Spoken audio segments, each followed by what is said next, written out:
Thank you. Thank you very much. So we have a pretty good turnout tonight. I want to welcome everyone to the fourth year of the nationally recognized award-winning conversation series. This program is about long-term care options, both from an upfront time period before you need the benefits, as well as understanding long-term care options when you need them coming from a hospital experience. We will have two strong speakers on this topic. I am Richard Bressler, former board chair of the Weinstein Hospice Board of Advisors, having served as marketing chair from 2012 to 2024, and also a former member of the Jewish Home Life Board of Directors. I'm a career healthcare marketer and community volunteer for the Weinstein Hospice, having graduated from Tulane and Northwestern universities. Weinstein Hospice is the palliative and end-of-care component of Jewish Home Life, an organization centered on aging, which provides care for a new age. As the only Jewish not-for-profit hospice in Georgia, we tackle issues of community concern in a series of conversations. We've completed the production of 12 successful Zoom webinars for Weinstein Hospice, all targeted at generating awareness, promoting a conversation among the 45 to 60-year-old population in northern metro Atlanta. The conversations are available for viewing at www.weinsteinhospice.com under the Education and Resources tab. They're also available on YouTube, and this one will reside there after completion. After this one, we have 3 more conversations planned through May of next year. I will now introduce both speakers, and then we will start with Maury. He will talk about long-term care insurance, the need and desire for this coverage, how these products work, what they cover, underwriting, and touch on options available. Rhonda will discuss long-term care options available to someone coming out of a hospital, and it should be an interesting discussion. So Maury is an Atlanta native, having attended Briarcliff High School, UGA, and graduated from Georgia State. He's been an insurance agent for 39 years and is quite knowledgeable about insurance. When not consulting for insurance, Maury can be found at a weekly card game, engaging in racket sports, or playing keyboards in a garage band. Married to Stacy, they have raised 3 sons and are now enjoying 2 perfect grandchildren of late. Rhonda is a native of Savannah, having received a bachelor's in social work from UGA and a master's in social work from Tulane University. She has over 30 years experience in discharge planning and case management in the public and private sector. She's worked at all levels of acute care in several hospitals, acute rehab and subacute rehab. She has also worked at the Georgia Department of Labor's VOC rehab area and the Select LTAC. She moved to Atlanta to open Shepherd Center's brain injury program and has been at Northside Hospital since 2017 and is currently the care coordinator supervisor for Northside. She's married to Lewis and has 2 adult children. Details of both bios have been on your screens. We're going to start with Maury and be back to Rhonda in a few minutes. If you have questions, if questions come up from the discussion, please put them in the chat box and or the Q&A box, and we should get to them all after they both had a chance to speak. Let's start with Maury. Thank you, Richard. It's really an honor to be asked to be here tonight, and I appreciate any chance to talk about insurance. My wife in particular really appreciates that I'm talking to others about insurance so that when I get home, I don't continue to talk about insurance. So thanks for the opportunity to get it out there. As Richard said, I've been an insurance agent for 39 years, which means I started when I was really young and didn't have white hair. The first I learned about long-term care insurance, my grandmother-in-law, who was in her early 70s, said, "I'm going to buy long-term care insurance. I'm going to buy it from you. Go find out about it." So I did. And she was, again, the first person to buy it from me. At the time, she was in her early 70s, which was a little old to be buying long-term care insurance. So she bought what she could afford. At the time, she worked at Saks Fifth Avenue. She was a docent at the High Museum of Art. She was very with it, knew what was going on in the world, and said, "I need this coverage." Within About 7 years of her buying the coverage, she had a stroke. She was still with it, but she couldn't do everything for herself at that point in time.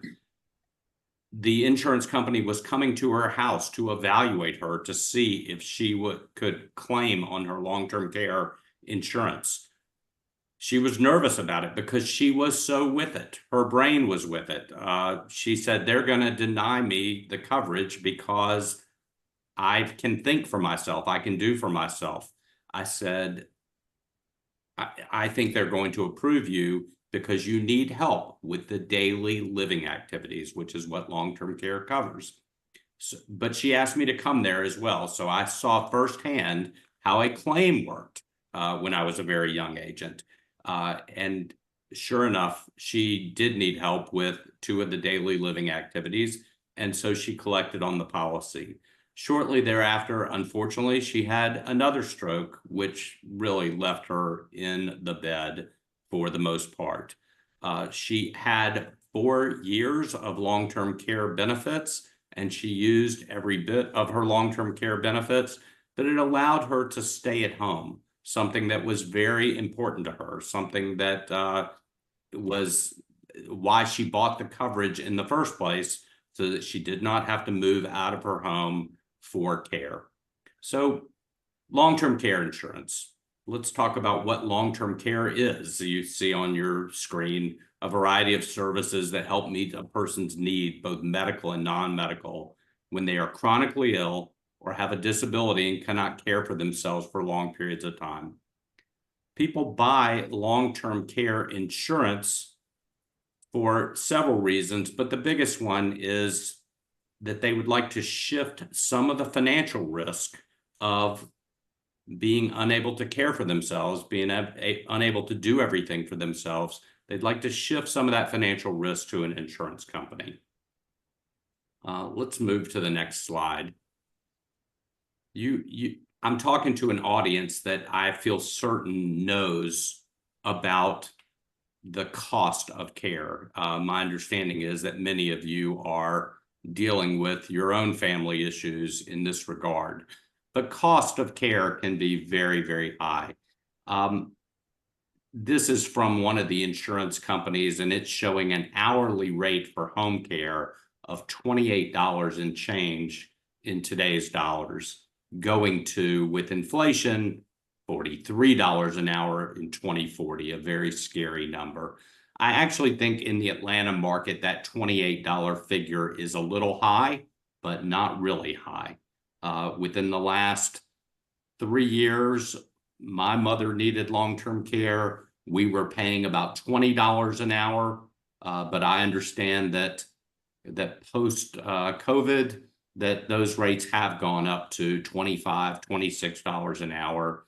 And there is some jockeying for good help as well. The good help is hard to find, they say, and that is true in the long-term care market at home. So that is about the number, $25 to $26 an hour. The annual cost for assisted living, stay on that last one for just. Annual cost for assisted living is about $52,000. That actually seems a little low. And then the annual cost of nursing home, that's probably about right, $111,000 a year. The worst case scenarios that we see for long-term care insurance are somebody who or for long-term care cost, I should say, is someone who stays at home and needs 24/7 care. That $25 figure that is just ticking round the clock can equal, somewhere in the neighborhood of $150,000 to $200,000 a year if you have someone literally 24/7. The other one that is very, very expensive, is my understanding, is memory care in a facility can be a similar cost. And then there's everything in between. We do see long-term care claims where the person does not need 24/7 care. Maybe their family, their spouse helps take care of them some hours. Maybe they just don't need as much care.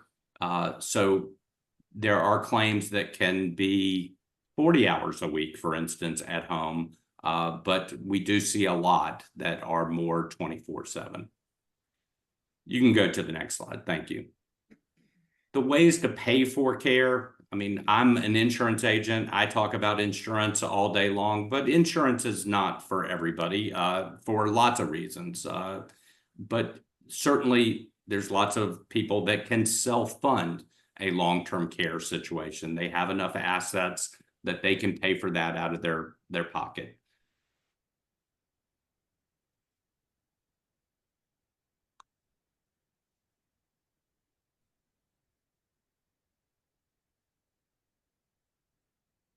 Is that, To learn about long-term care, you're young and you just potentially think that it says my internet connection is unstable.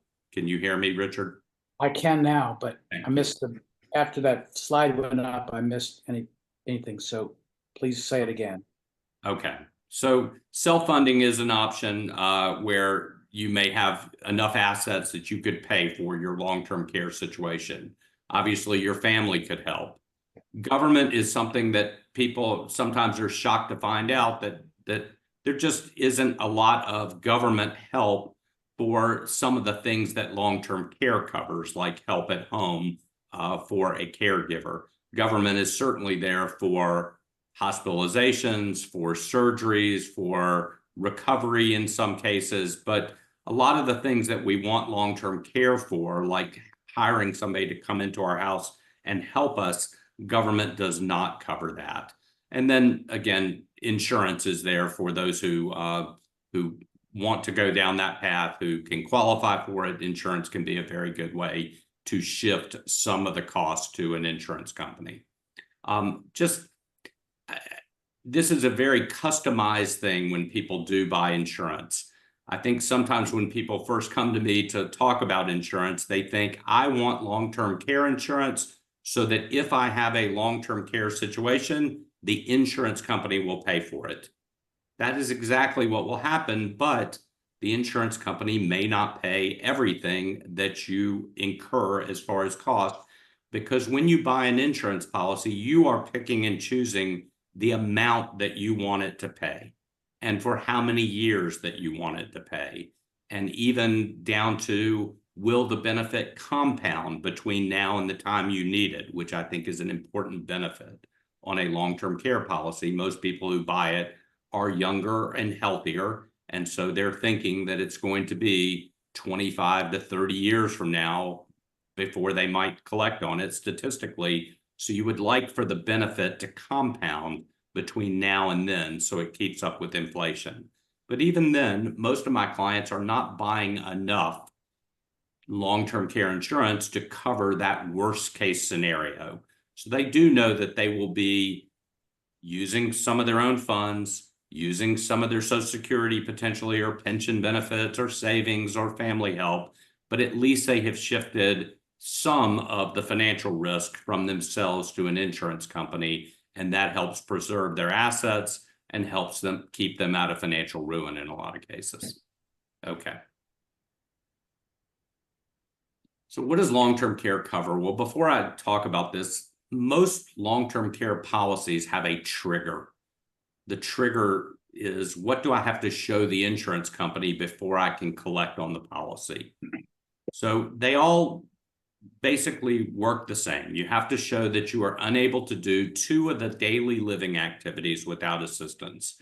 Those are dressing yourself, feeding yourself, bathing yourself, transferring in and out of a chair, transferring in and out of a bed, continence issues, or toileting. If you can show the insurance company that you need help with 2 of those, it triggers your ability to use the policy. Likewise, if you have a diagnosis of cognitive impairment or dementia, that can get you there as well. So that type of diagnosis will trigger your ability to use the policy. Most of the policies that we sell, once you trigger it, you can use it for home care, you can use it for assisted living, you can use it for nursing home. And you can see some other benefits here that this particular insurance company shows. Sometimes there are benefits that are outside of the United States. For instance, a bed reservation might be that you're in a nursing home, you get hospitalized for a long period of time. It helps, pay for keeping your place at the nursing home, things like that. So it covers a lot of things once you have triggered your ability to use the policy. If you'll go to the next one. Just some statistical information. 48 million Americans are caring for a loved one right now. This has nothing to do with insurance. And in fact, a lot of those people may not have insurance, and that's why they are caring for a loved one. 78% of adults over age 55 have a chronic medical condition.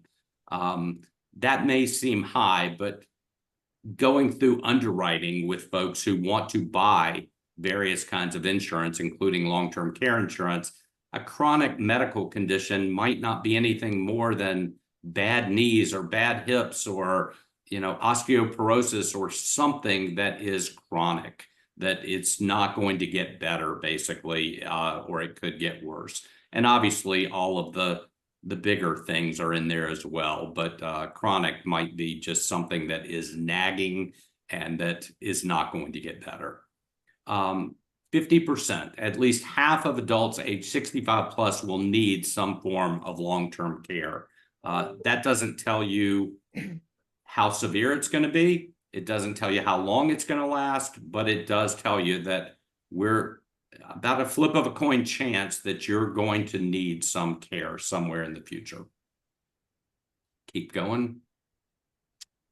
This is just talking about, again, when I was a 25-year-old insurance agent, everything was theoretical.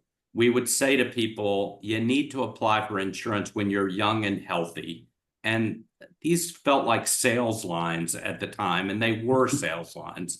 But now that I have all this white hair, when people call me and say, I want to look at long-term care, and if it's a husband and wife and they are 50 or above, it's about a flip of a coin chance that somebody's not going to be able to qualify because something has already crept into their health that will keep them from buying long-term care insurance. That's just a fact. Now, some of those things are not permanent. Some of them, you've already been diagnosed with the bad knee. The insurance company says have knee replacement or have knee surgery, get back to, good health, and then we might approve you, but we can't do it while you have a bad knee, for instance, or just a number of other things, lab readings, things like that have been out of whack. Once somebody might get those back to normal, then they might be able to qualify for long-term care. But as we age, we certainly see that the percent of people that can qualify for long-term care insurance does go down. Now we're talking about the buying end, of being able to buy it as we age. There's a rate out there for a 75-year-old to buy long-term care insurance, but the percent of 75-year-olds that could qualify to buy long-term care is probably pretty low. Keep going. This is just, again, some anecdotal, but it is from one of the carriers, a major carrier that does long-term care insurance. So since 1987, this one insurance carrier has paid $1.3 billion in claims. They pay $11 million monthly. Their average claimant is 81 years old. This is not so anecdotal, but certainly, and Rhonda can talk to this as well, if you drove to any nursing home in the city and the assisted living, the population is mostly women. So they're seeing in their claims that 64% are women and 36% are men. And here's the major things that they see claims for. They pay claims for lots of other things, but dementia is the biggest one, neurological strokes, advanced arthritis, where people need help getting in and out of a chair, in and out of a bed, dressing themselves, feeding themselves. Arthritis can do that, and then cardiac. If you'll go to the next one. This is general claims information from the industry. And there's some interesting stuff in here, at least if you're an insurance agent. Hopefully you find this interesting as well.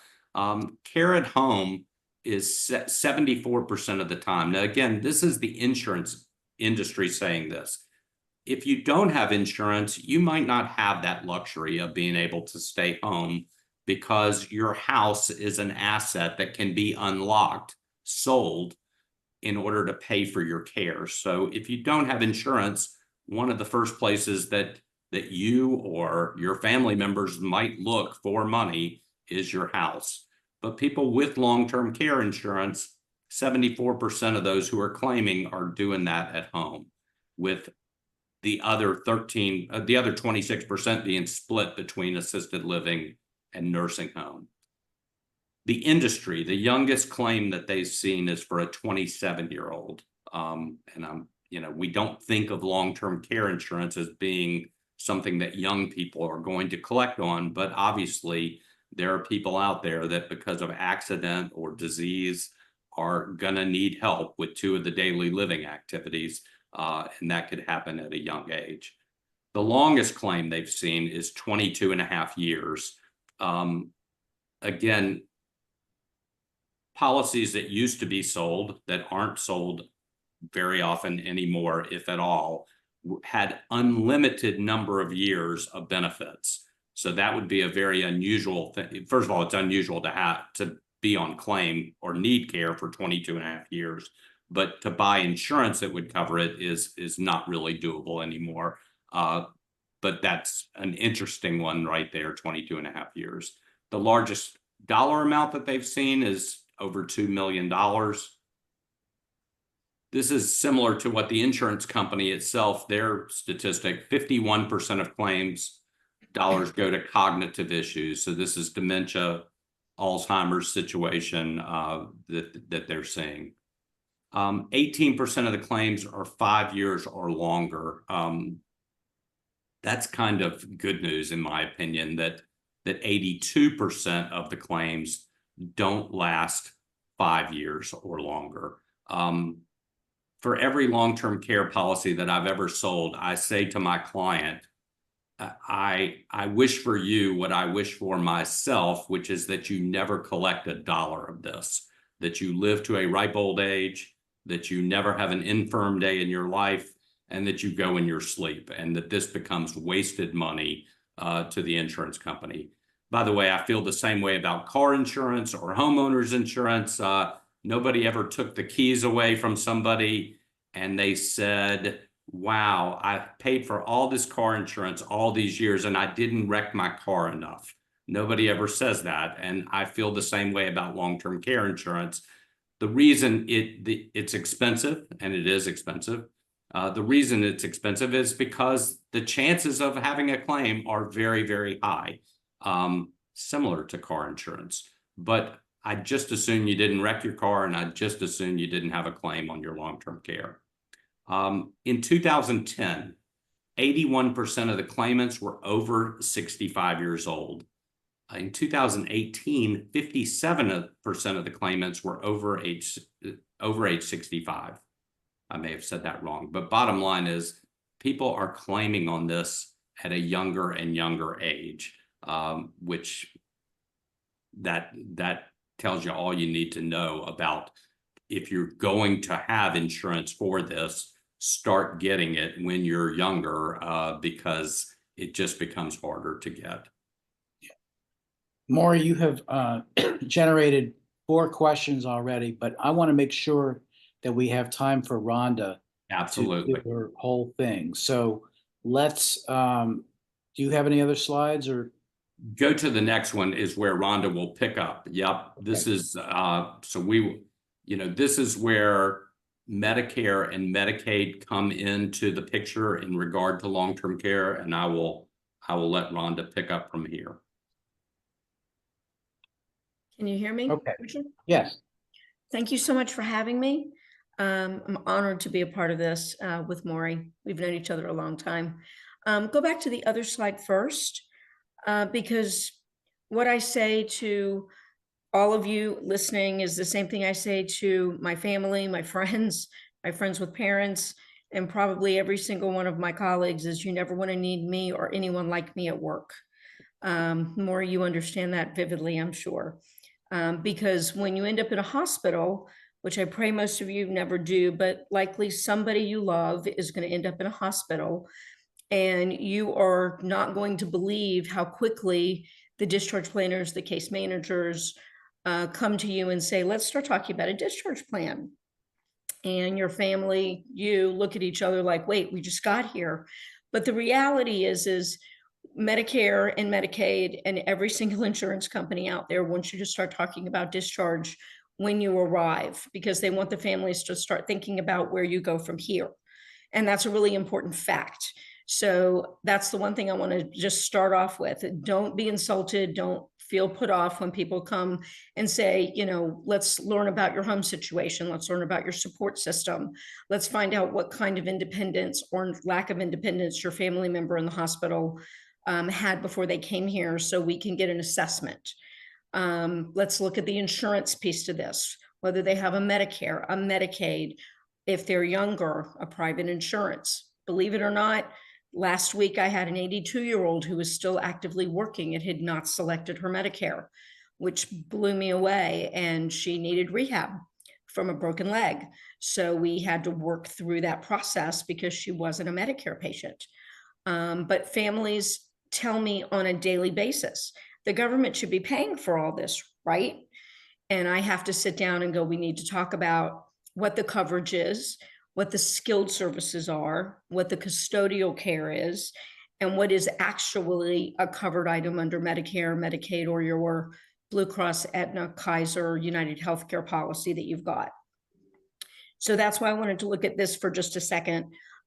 So when you're in the hospital, we're looking at if you need short-term rehabilitation after a hospital stay, and that term short-term nursing home care, under the government, they call it SNF, skilled nursing facility. That's really a code word for rehab. And there's different kinds of rehab, and we're going to talk about that as well. Then you've got nursing facility, which is more in terms of long-term care. Then we have to talk about coverage in the home or not in the home, and the limitations of Medicare, because it is not what most people think forever. Also, we're going to talk about Medicaid as well. The spin down part of this, what the government allows for, what income and assets you're allowed to have or not have to qualify. And if you could go to the next slide, we can talk about the rest. Thank you. So when you're in the hospital, first things first, we've got to figure out if you want to go home, if you can go home, if you have the support services that you have from a family standpoint or can hire. So if you want to go home from the hospital, depending on what your diagnosis is, it could be a broken bone, it could be a neurologic like a stroke, a bleed, dementia, and a fall. It could be congestive heart failure or a COPD and on oxygen. So there's lots of ways to get out of the hospital. But the question is how are you going to go home? Are you going to go home with home health, with possibly private duty, which is not a covered item? So people think home health, how much is home health really? So home health nursing and therapy cover probably 1 to 3 hours a week in the home. It is a skilled care, skilled benefit under your Medicare, whether you have a managed care or not. So they're going to come out 1 to 2, possibly 3 times a week for a PT and OT, a speech, a nursing. But they're not moving in with you, which is super important to understand, because if you live alone, either you're going to hire somebody's going to be checking on you. Can you be alone? Because a lot of times the therapists and the doctors will recommend 24/7 care.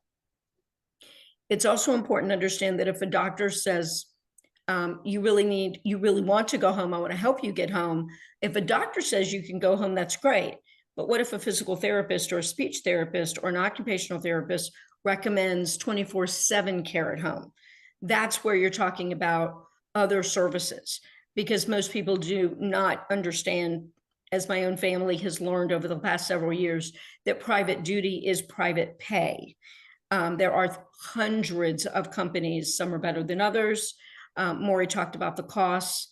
They're anywhere from 25 to 35 an hour now. And you do get what you pay for. You need to hire, if you're going to hire a company that is bonded and insured, to ensure that you don't get robbed. That happened to me one time, and I'm supposed to be an expert, and it happened to me. So it's important that you hire somebody, not that your cousin knows or your church or synagogue knows, that you hire somebody that's trustworthy, in your home, safe with your pets, especially if they're going to drive your car, all of those things. Durable medical equipment. We are going to ask you what you already have. Do you have a cane, a walker, access to your house, condo, apartment? Talking about steps. Can you actually enter your home? Is your bedroom on the first floor or the second floor? Some people can afford Stairmasters. Some people need to move downstairs and turn an office or a den into a bedroom if they can't ambulate up the stairs. So you're looking at covered items like rolling walkers, rollators, wheelchairs. Bedside commodes are a new item that's not covered by Medicare anymore unless you have access. If you do not have access to a bathroom, they're not covered under a lot of insurance policies anymore. So you're sometimes required, if you can, to purchase from Amazon, Walmart, wherever you want to, a shower chair, an elevated toilet seat, things that are personal hygiene that are not covered. So going home, there's lots to take into consideration. Like I said, things to consider: skilled needs versus custodial. Also, duration and the type of therapies that are needed. If I'll give a wonderful example. If somebody's going home with IV antibiotics because they have a wound or an infection of some kind, that infusion company, that nurse is going to train the family. So the family is going to need to be comfortable administering the IV antibiotic. So those are just a few things about going home. When you're talking about palliative care or hospice, most people do not understand the difference. I absolutely pray every day that families will at least bring in a palliative or a hospice provider to explain the difference, to make sure they understand the program and the services that they'll be receiving, because neither program moves in with you if you're going home. Palliative care is much more limited in your visits or your what I call touches. Hospice can be coming in the home, or if you are eligible, going to an inpatient unit. There are still a few left in the city. You have to meet very specific Medicare criteria for that. There has to be symptom management to go into an inpatient unit, but they are very, very wonderful for families who cannot take their families home because they can't bring in all the equipment, they can't manage the pain, and they want to move into the inpatient unit with their loved one for the duration of their life. So those are definitely two things to absolutely consider upon leaving a hospital, if those services are available and if they're indicated by the doctor. A lot of our families ask for the palliative team in the hospital to get involved, to help vet those needs, to vet that pain management, the oxygen management, so they can help be a part of that treatment team. So assisted living and personal care homes I want to get to next, because those are also private pay. Assisted livings and personal care homes can be expensive, but there are lots of placement services out there. We use several, and I really enjoy my interactions with them because they really are hands-on with the family. They will meet the families at the assisted livings, at the personal care homes. They will work the process with us. They are a part of the treatment team, even though they don't work for the hospital, to help match the program, the place with the family. If they can't take them home, or if the patient can't go back to their own home or apartment, or their loved one is not capable of 24/7 care at home due to work, life, whatever. So let's talk about subacute and acute rehab under the Medicare and insurance guidelines, because they're very different. And what's important to understand is, if you have a traditional Medicare, as I say, the world is your oyster. There are no authorizations. You just have to meet the criteria. With Medicaid, there are definitely, the state of Georgia is very different than other states Medicaid does pay for rehab in the state of Georgia at the acute level of care. They do not pay at the subacute level of care. So the difference in subacute and acute is very simple. Subacute means that you cannot participate in 3 hours of therapy a day, where acute rehab means you can participate in 3 or more hours of therapy a day. Another huge difference between these two rehabilitation options is the amount of time you spend in each of those programs. Acute rehab, because you get so much more intensive therapy, your average length of stay is 7 to 10 days. Subacute rehab, you get less therapy, and all of those are located in nursing homes. Subacute rehab lasts approximately 20 days. And that average is solely because Medicare covers day 1 through day 20 at 100%. Day 21 through 100 is covered at 80%. So if you do not have a supplement insurance, there are co-pays that will be required. So most families really are looking at a 20-day stay because that's usually when people plateau or max out on their ability to progress. Acute rehab is more intensive. You're looking at the Emorys, the Shepherds, Wellstar has one at Cobb, Kennestone, and North Fulton. And then you have the Encompass programs up in Cumming and the new program at Piedmont Hospital. But they're very, very different programs because, again, all of those rehab programs are going to talk to the families about where do you go from here. So families are brought in very, very early to discuss, what happens next, which is why the long-term care insurance or veterans or VA assistance, we call it veterans assistance, aid and attendance is available. So one of the reasons we start talking about when you first get into the hospital, where you live, who your support system is, if you were military, if you have long-term care insurance, is because we're preparing for the future. So a lot of what we do on the front end is prepare for the back end, which is really important to understand. Being in the hospital, all of our patients and families have rights under the Medicare guidelines. And all private insurance companies follow the Medicare guidelines. Another huge question I will go into immediately is if you have a secondary insurance and exhaust your Medicare, you definitely want to be aware of that secondary. A lot of people have a Blue Cross or United Healthcare or an AARP. So Medicare has to be, believe it or not, exhausted before those will take over. Believe it or not, Medicare is not forever. There are limits to hospitalization days. There are pots of time for inpatient hospital. There are pots for subacute and acute rehab. At the very bottom of there's something called Essentra Health Appeals for Medicare members. I definitely wanted to touch on this because it used to be called Keeper Appeals. It's very, very important that everybody understands that our patients and families have a right to appeal their discharge.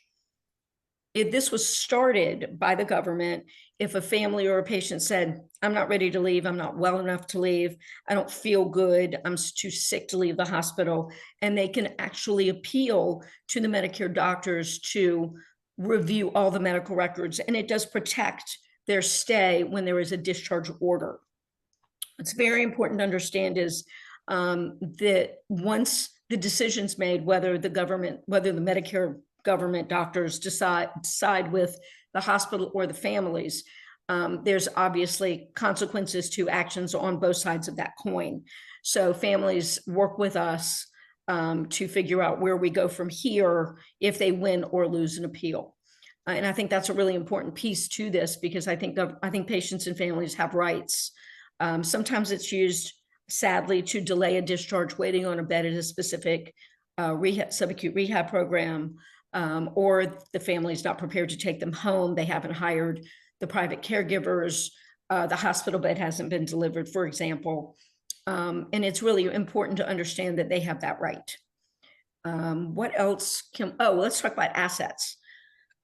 So when you go into subacute rehab, if you need to, and you know that your loved one is not going to be able to come home for whatever the reason is, assets have to be looked at to see if they qualify for something called nursing home Medicaid, which is very different from the state Medicaid programs of community care, of Source. Those Medicaid programs are wonderful state programs. but they don't automatically convert over to nursing home Medicaid. At that point, families have to, or patients have to produce financial documents to see if they will qualify for nursing home Medicaid. So the patients possibly could go in under the rehab stay under their Medicare and then convert when their benefits are exhausted to see if they qualify. If they come in and they've already used up all their days, which happens a lot, or they get sick after they've used up their days and they come back to the hospital from a rehab center, we help the families collect all of those documents and help them find a long-term care facility if they meet the financial criteria to do that. And hopefully, you know, we've got families and patients that work with us to find the best option for them for long-term care. Okay. Is that your last? Okay, so we have a couple of people wanted to see a copy of the slides. So we will have that on the Weinstein Hospice website under education and resources. And this is the contact information for Maury and for Rhonda. If you have a follow-up question for them, probably email is the best, although Maury puts his phone number up there. Couple of questions, some specifics about waiting periods before an insurance company will reimburse you. Maury? So most companies have, well, first of all, let's start with the concept that long-term care, the long-term part of long-term care, is that it's supposed to be thought that on the front end, the claim would last at least 90 days or more. In other words, if I break my leg and I can't do anything for myself, I might need help at the house. But if it's only expected to last for 4 weeks, that is not a long-term care situation by the standards of most long-term care insurance companies. So most companies have a 90-day wait period before the insurance company starts paying for benefits. Okay. Various ones will waive that for home care. So depending on if you bought a policy a while ago, if you're buying one now, that part of it is a little all over the board, or you could even buy benefits that change. But for the most part, it's a 90-day wait. Just on that subject, I will tell anybody who calls me and says it's time for us to put in a claim on my spouse or my parents, I will tell them, take a deep breath. This is very similar to putting in a claim for car insurance, for homeowners insurance. And it stinks because you say, well, I've been paying for this insurance all these years, and now I need them, and they're making me jump through hoops. I would stress that you should look at it like this, which is there's fraud in the world. Sometimes people want to collect on something that they don't qualify for. And unfortunately, that means for all the honest, good people out there, like everybody on this call, they are going to make you prove that you need help with 2 of the daily living activities. That may be an in-person visit with a nurse who comes and evaluates. It may be some forms to fill out.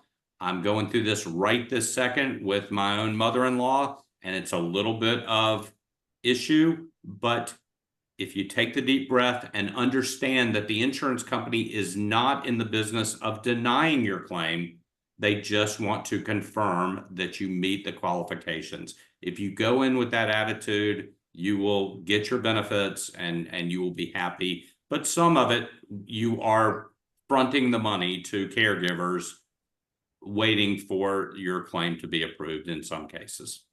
You know, both the subject matter that Maury has and that Rhonda has is eye-opening for me and for our entire audience. And I had to limit the time that they have to speak to fit it into our format. So if you have a question, please put it in the chat box or the Q&A, and we can certainly do that. We can continue the conversation that way. Richard, can I add something? Yeah, sure.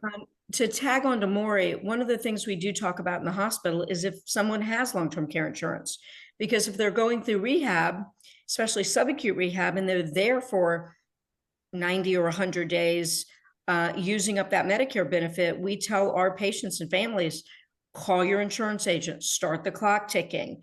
Because if they've got it, if they need to move to assisted living or they need help at home, by the time they're done with rehab, if they can stay for that long and they continue to progress, they've met their time. So their long-term care policy can actually help when they get out of rehab. Okay.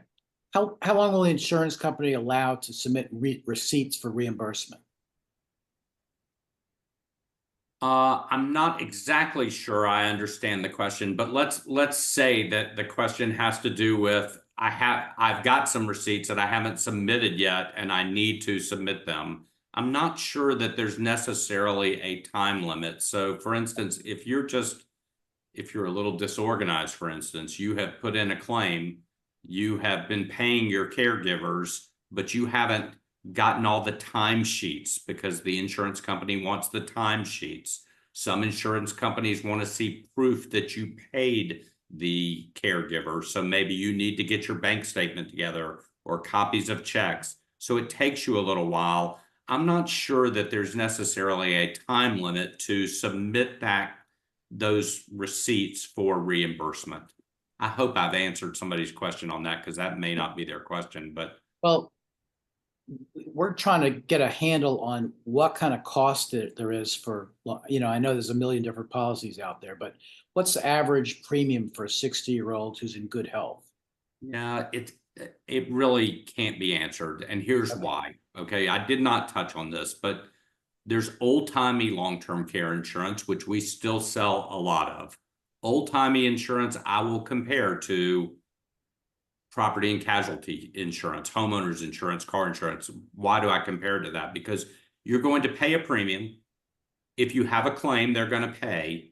But if you never have a claim, you die without ever needing care, you paid the premium and there's nothing that you get back. Again, similar to property and casualty insurance. So that's one kind of insurance, and that has one set of pricing to it. Then there are these newer hybrid type policies where you pay more, but if you never need it for long-term care, it'll return the premium to your family in the form of a death benefit. Or it even has a gimmicky, I will call it gimmicky, but it even has a cash value to it, that if you said, this is ridiculous, I don't want to pay for this anymore, they would give you back some money. I think that's gimmicky because the benefit is too great to give up in regard to long-term care or even the death benefit. So if you bought one of those hybrid policies, you'd be looking for a long-term care benefit first.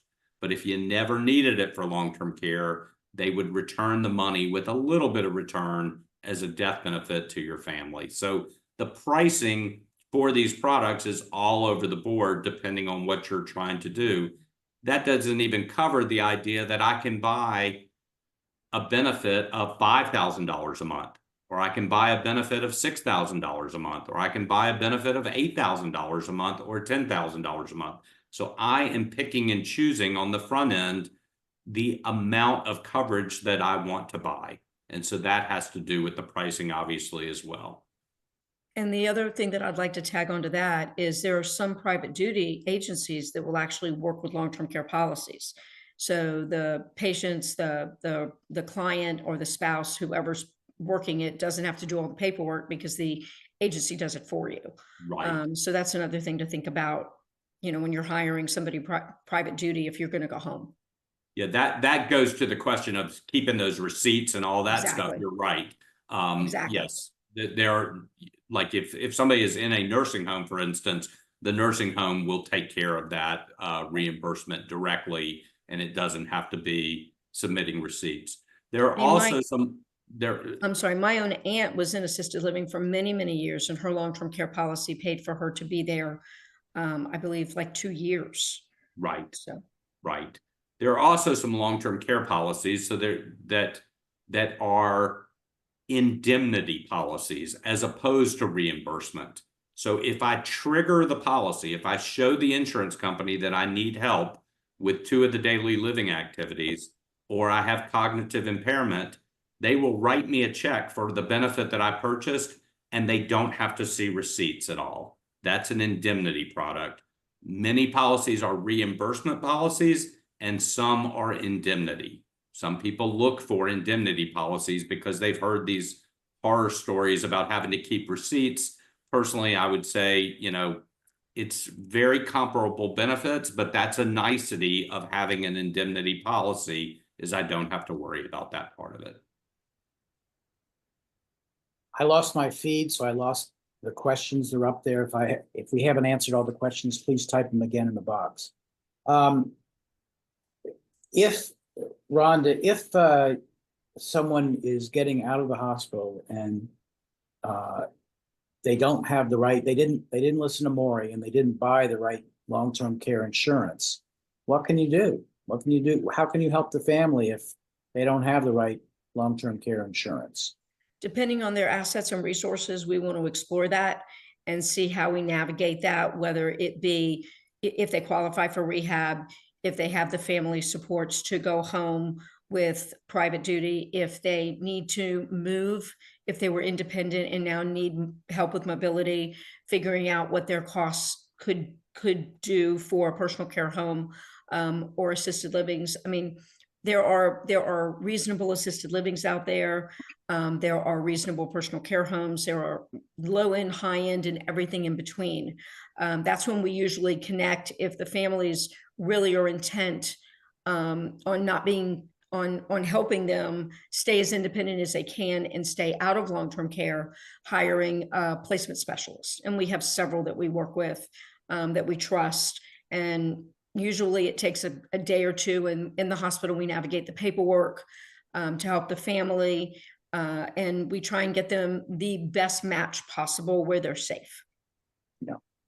You mentioned before about palliative care. I just want to say that our webinar in March will cover palliative care in depth, both what's available locally as well as anywhere in the country. Question about that, the appeal to stay in the hospital. How do you start that conversation when the hospital only wants to clear the bed and get you out? How do you deal with that? Well, hopefully the hospital's not trying to force a patient out of the hospital. That's not what we do. Right. When patients are medically stable to leave the hospital, when families say to us, but they're not walking, they need to walk. Well, that's not what happens in the hospital. They're weak from whatever, if they don't need to go to rehab and they're ready for discharge, or they're ready to go to rehab and the families don't want to go to the only bed available, or their insurance company only gives them a certain number of choices and options if they have a managed care. So we navigate that very carefully, and it's got to be handled very gingerly, very respectfully. We give the families their rights. We explain to them that we did not choose their managed care. We did not choose the situation. We want to help them get out of the hospital. Nobody lives in the hospital, even though a lot of people would like to. But if they have to go to that appeal process that you talked about, how do they exactly do that? Oh, so Essentra Health it's an 800 number. I can provide it if you'd like. They call that number. We get notice from them that an appeal has been started. The hospital has to respond by a certain amount of time. Usually it's within 8 to 12 hours of providing clinical evidence. Usually the Medicare doctors take anywhere from 1 to 2 days. They are allowed one appeal. It's called a reconsideration. But if they lose their initial appeal, they are responsible for the hospital bill from noon forward. So it's financially, the financial liability for this is pretty staggering. It adds up pretty quickly if families do not cooperate and not work with us, because we want to work with them, obviously. We want to get our patients to the next level of care in the most kind way possible. The hospital is not a long-term care facility. We're not a hospice. But if patient is stable for discharge, we've got to move through that. Do you want me to provide that number? Sure. Okay. The number for Essentra Health is 888-317-0751. And you can only apply once, and then you can only apply one time and file a reconsideration. And that's it. There's no third appeal. And it's only for patients. Oh, it's only for patients with Medicare. Let me be very specific about that.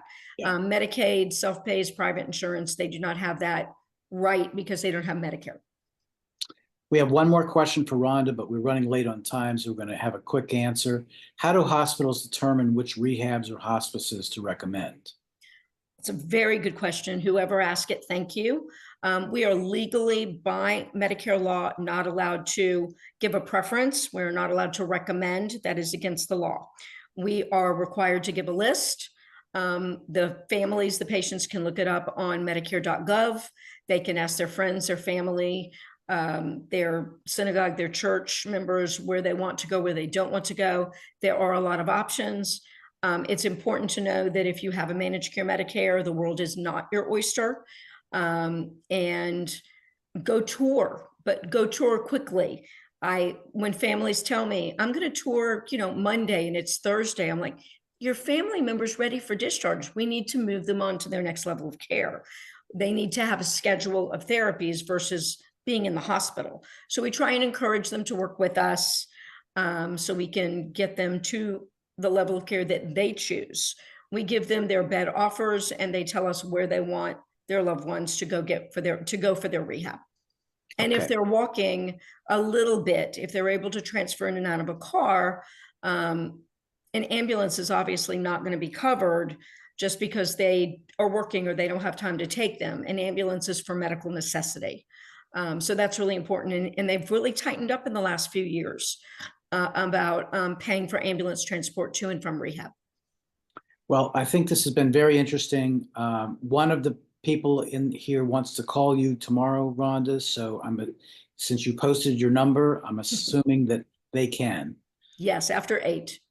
After 8, you hear that? Respondent. All right. So we're going to limit the questions for now, but obviously this has sparked lots of questions for lots of people. And both Maury and Rhonda's numbers were up there. And, just like this one sparked a lot of response, our next one on January 30th is about not only preventing dementia through a healthier lifestyle, but living longer.